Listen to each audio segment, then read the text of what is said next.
I'm not in a hurry. I don't think I've ever been in a hurry, really. Adults act like the clock is chasing them, but I don't feel anything chasing me. I have so much time it feels like a superpower, like a giant backpack full of endless tomorrows.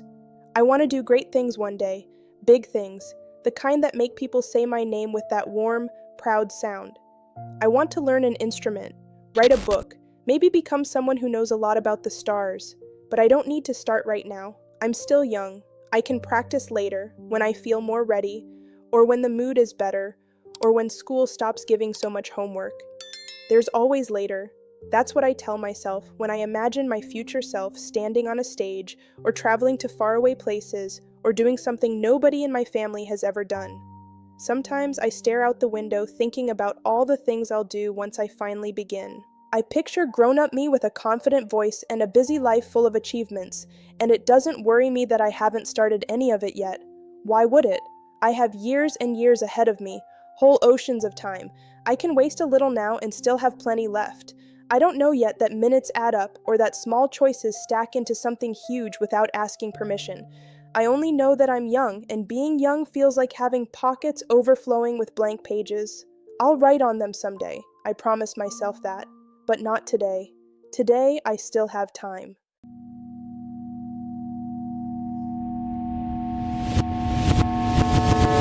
You were so sure, kid, so absolutely certain that time was something you could afford to spend carelessly, like coins that never run out.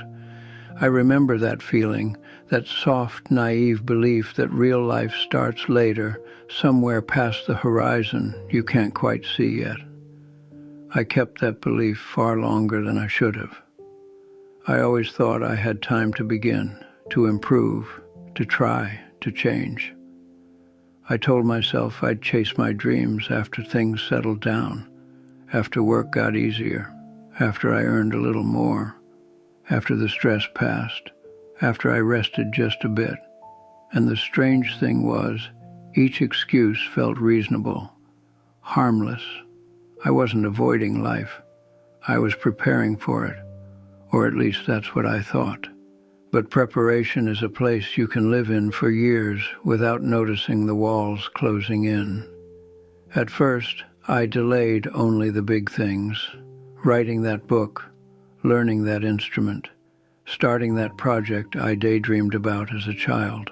Then I delayed smaller things, calling a friend back, taking a walk, fixing something at home, saying I love you when I felt it. I even delayed joy, telling myself I'd enjoy life properly when the timing was right. And all the while, time didn't argue with me. It didn't warn me or shout or place a hand on my shoulder. It just kept moving, quietly, steadily, indifferently. Days turned into months, months into a fog of years. I don't even know when it happened. There wasn't a moment, no big dramatic scene where I realized I'd run out of later. Instead, I noticed small things, my knees sounding different when I stood up, old dreams feeling heavier to pick up. People I cared about drifting further away because I hadn't reached out in too long. I kept telling myself I'd fix things tomorrow. The diet, the mess, the loneliness, the broken promises to myself. But tomorrow is a slippery thing. It always looks full when you're young and shockingly thin when you're older. I used to think time was patient, like a loyal dog waiting by the door. But time isn't patient. It's consistent. It doesn't stop for you just because you hesitated. It doesn't pause because you're scared. It doesn't rewind because you finally feel ready. I blinked, and my 20s were gone. I blinked again, and so were my 30s. Not in some tragic, catastrophic way, just quietly, the way snow melts. A little each day until one morning you wake up and realize the ground beneath you is bare. I didn't waste my life, not exactly. I just filled it with small tasks that felt necessary and pushed the meaningful things into a future that never came. Most of the life I missed didn't slip away dramatically. It disappeared between errands, between responsibilities, between moments when I told myself I was too tired to begin. I kept imagining a perfect time to start being the person I wanted to become, but perfect time never introduced itself.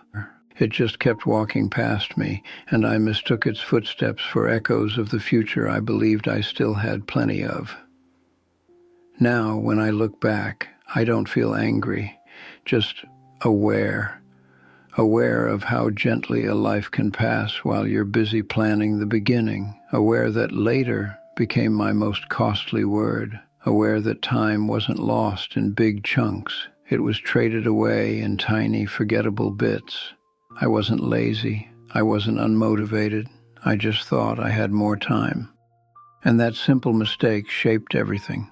And now, kid, I'm sitting here at the far end of the road you thought was endless, trying to understand how a life can feel both full and unfinished at the same time.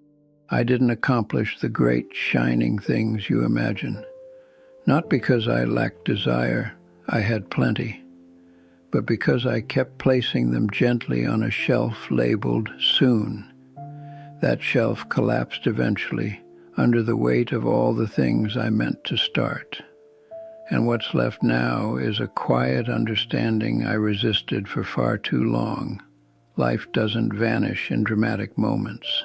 It dissolves in the pauses, in the not today, in the gentle postponing of everything that matters just a little more than the task right in front of you.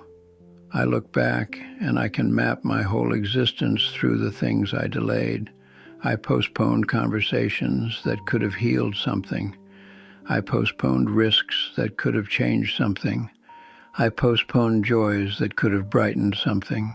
I postponed myself, and the strange part is, nobody stopped me. There was no alarm, no warning, no voice calling from the sky saying, "Begin now, or it will be too late." It just became too late on its own, the way nights become mornings, without permission, without fanfare. One day I woke up with an older body, older hands, older regrets, and a long list of one days that never arrived.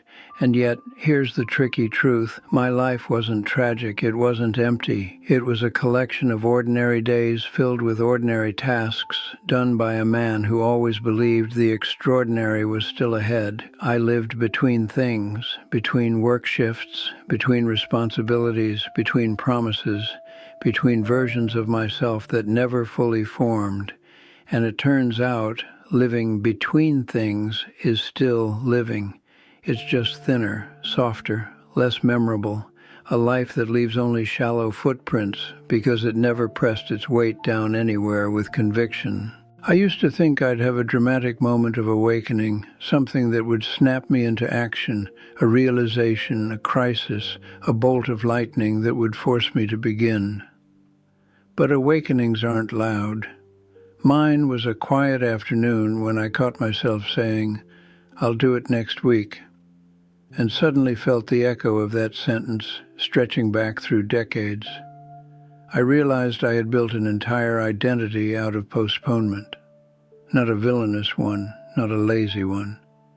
Just a hopeful one, too hopeful maybe, believing time would always wait for me to catch up.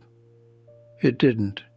Time is like a polite guest who never overstays, but never returns either. Once it leaves the room, that particular hour, that particular chance, that particular version of you, they're gone for good. I don't hate myself for it anymore. That took time too, ironically. I had to forgive the part of me that truly believed life would begin later. I had to accept that I wasn't careless, just human. Humans always think they have more time than they do. We're wired for it, built for it, comforted by it. But if you, that younger self tucked somewhere inside me, ever wonder what happened, how the grand life you pictured turned into a quiet, half-lived one, the answer is simple and soft. I thought there would be more time. I thought I could start any day I chose. And somehow, while choosing nothing in particular, the days simply passed. I won't tell you to hurry. I won't tell you to seize anything or fear anything. I don't have a lesson to hand you, just this small, honest truth. Life doesn't begin later. It only ever begins now. And if you wait too long to meet it, it will still be there. But you will no longer be the person who dreamed so brightly about what it could be.